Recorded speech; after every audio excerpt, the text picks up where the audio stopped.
Your time is now 6:54. It's time to get you ready to take on your morning sprint. All right, Caroline Flynn is live at the Holy Trinity Greek Orthodox Church where the 84th annual Greek Fest is about to get underway. Yeah, and Mark Peterson is looking ahead to our first below freezing temperatures. But first, an early morning shooting in East Central Spokane ended in an afternoon SWAT standoff and several arrests. Spokane police found a lot more than they were looking for when they surrounded this home near the Fred Meyer there yesterday afternoon. Several people inside had arrest warrants. Police say some of those people lied to police about who was still inside.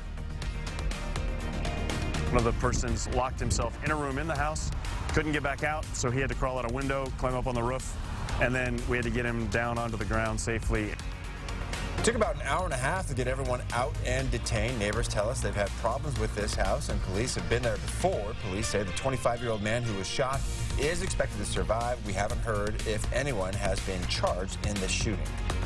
This is a live look now at Acting National Intelligence Director Joseph Maguire testifying before the House Intelligence Committee right now about the whistleblower complaint filed over President Trump's phone call with the leader of Ukraine. If you want to see the testimony, we are streaming it live right now on our Facebook page. All right, good morning, everybody. It has been, again, a breezy morning, and now the rain is coming in. The forecast calling for the afternoon to be dry, still breezy, so there's no doubt about that. And we'll hold on to some of the cloud cover. Right now, it's 55 degrees. We're going to get cold over the weekend. Temperatures, our first frost and freeze of the season, happening Sunday and into Monday and Tuesday. A storage shed fire brought out the Spokane Valley Fire Department early this morning. The 10-by-10 structure was not attached to power, and it is a total loss. Fire crews wrapped up their work quickly. The scene is cleared, though the cause of the fire is being investigated. The butter cookies for breakfast. Yeah, I'm going to package up. And we are live this morning at the Spokane Greek Fest. It starts today at 11 o'clock. You don't want to miss it. You can come get lunch. You can come get dinner. It's going to be happening every day from 11 to 8 right at the Holy Trinity Greek Orthodox Church. If you want to sit down for a full Greek dinner, you can come by at 4:30. Well, Washington is among 17 states suing to block Trump administration rules weakening the Endangered Species Act. The lawsuit, filed yesterday in federal court in San Francisco, follows a similar challenge filed last month by several environmental groups, including the Humane Society and the Sierra Club. The new rules take effect today. For the first time, officials are allowed to consider how much it would cost to save a species.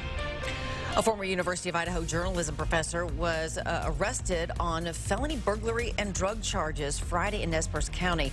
The U of I placed Denise Bennett on leave in January for sending an email to administrators, which she called a manifesto from a professor who was beyond furious over funding for the mass media department. Last month, the university fired her for engaging in unprofessional conduct. Bennett is set to appear in court next week. The U.S. House of Representatives has passed a bill that would grant legal marijuana businesses access to banking, a measure that would clear up a long-standing headache for the industry. The bill passed 321 to 103 on the strength of near unanimous support from Democrats. Republicans split on it. Many marijuana businesses have relied on cash, making them potential robbery threats and making it harder to detect theft, tax evasion, and money laundering. We have learned 3 of the 4 emergency warming centers from last year will not reopen for the homeless in Spokane. The city of Spokane is pressed to find replacement shelters for thousands of people.